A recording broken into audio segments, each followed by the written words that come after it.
Kanda Bongomani ndi mmodzi mwa oyimba otchuka kwambiri muno mu Africa komanso dziko lonse lapansi. Mbiri yake, nkhani yake, chiyambi chake amachidziwa ndi ochepa, koma ikamatha video iyi mukhala mutadziwa mbiri komanso chiyambi cha dolo ameneyo. Dzina langa ndine Sam Mavita, tiyeni tikhale limodzi.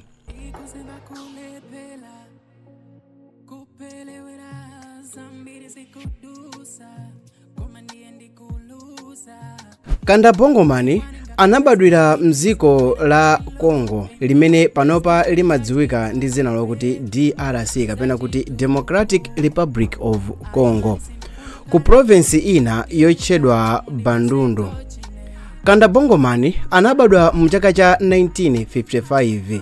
Iyeyo ndi mmodzi mwa oyimba otchuka komanso omveredwa kwambiri chifukwa cha mphamvu zake makamaka poyimba ma live show komanso pa stage. Komanso anthu anagwa naye mchikondi chifukwa cha mavinidwe ake ozithyolathyola mopasa chidwi. Kanda Bongomani ndi mmodzi mwa oyimba amene amatengedwa kuti ndiwo oyimba oyambirira kunyamula maiko amu Africa. Iyeyo anapanga gulu lake kapena tilankhule kuti iyeyo anapanga bandi yake ali ndi zaka zokwana 15 zakubadwa mchaka cha 1973 pamodzi ndi azibale ake awiri amene ndi Soki Vango ndi wina Soki Dianzeza. Bandi yawo anayipasa zina lokuti Orchestre Bera Mambo, ndipo kenako anazayisintha zina nkukhala Bera Bera. Bandi iyi inayenda m'maiko aku East Africa kuimba nyimbo za chamba chimene anachiyambisa Kanda Bongomani, chamba chotchedwa Sukosi kapena kuti Sukusa. Ichi ndi chamba chosakaniza Caribbean rumba komanso traditional African rhythms makamaka imene imayimbidwa bwino kwawo kumeneko ku DRC. Mchaka cha 1976 Kanda Bongomani anapita ku Paris mdziko la Italy.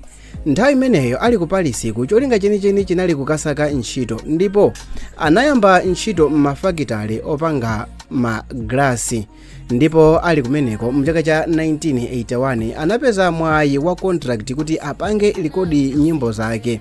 Anatenga anyamata oyimba magitara amene ndi Diblo Dibala komanso Rigo Star ndi kupanga chamba chapaderadera chomveka mwa Sukos kapena kuti Sukusa rhythm. Nyimbo za Kanda Bongomani monga nyimbo ija amati Iyole komanso Jesse zimaonesa ukaswiri wankuluyo pakavinidwe komanso kuyimirira Africa yonse, pamene anaonesa luso la mavinidwe opasa chidwi makamaka mnyimbo zimenezi. Show yoyamba yake ya international ya Kanda Bongomani inali mchaka cha 1985 kumeneko ku Womad Festival mziko la United Kingdom kapena kuti UK. Kanda Bongomani watulusa maabamu ambiri mmoyo wake.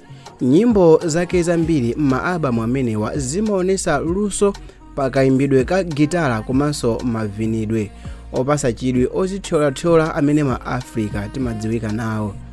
Albamu yake yotchedwa A Mouthful kapena kuti Crazy Love imene inatulusidwa mchaka cha 1988 imayikidwa pasikelo kuti ndi albamu yake yapamwamba zedi mzaka za ma 1880s. Pama albamu amzaka zimenezo, albamu yake yotchedwa Kwasa Kwasa inatuluka mchaka cha 1989 ndipo anayitulusira mu dziko la France. Muli nyimbo zija zotchedwa Sairiza, Lera Lera, Psychotic komanso Bende. Kanda Bongomani watulusapo maalbamu monga awa. Mu 1985 anatulusapo albamu imene dzina lake linali Non-Stop, ndipo mu 1986 anatulusapo Non-Stop Volume 2, ndipo Sairiza ndi albamu imene anatuluka 1988. Mu 1989 anatulusa albamu ya Kwasa Kwasa, ndipo mu 1993 anatulusa albamu imene mutu wake ndi umene uli pa screen, koma mu 1994 anatulutsa album imene zina lake sindingakwanise kulitchula koma ndimene lili pa screen yo, ndipo Welcome to South Africa inatuluka mu 1995, Sweetie inatuluka mu 1999, ndipo Francophonics inatuluka mu 1999 so. Sukos Time inatuluka mu 2008, ndipo Non-Stop Feeling inatuluka 2018. Live imene inali program imene ankangopanga za program za live mophatikizana ndi Nickens Nkoso anatulutsa mu 2018, ndipo Kekete Buyo anatulutsa mu chaka cha 2022. Bwanji funa museka chani chifukwa chimene sinakwanise kutchula maalbum ena mwayo chifukwa chokuti ali mu language ya French, ndi sindifuna kuti anthu ambiri atenge voice yanga okhala mimi chifukwa ndikulephera kuyankhula French. Mu chaka cha 1991 anatulutsa Isambe Momi, ndipo inali ngati memorial kwa azichimwene ake awiri amene anamwalira mu chaka cha 1989 ndipo wina mu chaka cha 1990, ndipo nyimbo yoti Soki ndi dedication kwa azichimwene akewo. Mchaka cha 1991 ali ndi tour ya mziko la Kenya anapezekano kuti waona nsikana okongola, waona mzimayi amene mtima wake sanaugwire, ankafuna atangomukwatira basi. Nthawi yomweyo mtima wake unali gugugu, magazi akuthamanga monga mmadziwa Nyamata. Koma nthawi imene ali ku Kenya panazapezekano kuti mmodzi mwa akuluakulu otchedwa Hezekiah Oyugi anamuuza Kanda Bongoman kuti apite ku nyumba yake imene ndi imodzi mwa nyumba zake kuli birthday party ya mwana wake kapena kuti daughter wake, ndipo Kanda Bongoman akuyeneka apite akaimbe kumeneko. Koma Kanda Bongoman anakana. Izi zinamukuyisa kwambiri Oyugi mpakana kufikana pokuti analamula ndi mawu amphamvu permit yake yokhalira mziko la Kenya inachitidwa withdraw kapena kuti anamuchitanso bani kuti asazaponde pa nthaka ya mziko la Kenya.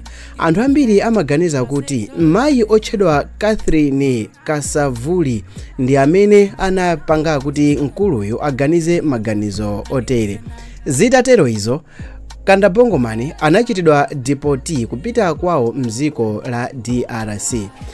Kanda Bongoman anayeserapo ndithu kwa zaka zingapo kuyesera kuti alowe mziko la Kenya koma zinkakanika. Atangochitidwa deport ku ziko la Kenya mchaka cha 1991, iyeyo anayeserapo kukwana katatu konse kuti alowe mziko la Kenya akakumane ndi msungwana amene anamkondayi, koma zinapezekano kuti anayimisidwa ndi kubwezedwa kapena kuti kupangidwa deport ali pa JKIA kapena kuti Jomo Kenyatta International Airport.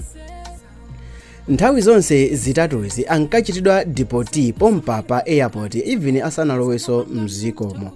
Kanda Bongoman anabwereranso mziko la Kenya mchaka cha 2003, koma ngati mmene mungakwanirise kuganiza bwino ndizokuti padusa almost zaka zokwana 12 endi mwasoka ndizakuti okondedwa wake uja anali atakwatiwa kale, ndipo mzimayi amene anagwa nawe mchikondi dzina lake linali Rose Wambui Wahito. Mchaka cha 1999 Rose Wahito anali atakwatiwa ndi munthu wina opanga malonda komanso amene anali wa ndale amene ndi dzina lake linali Suleiman Shabar.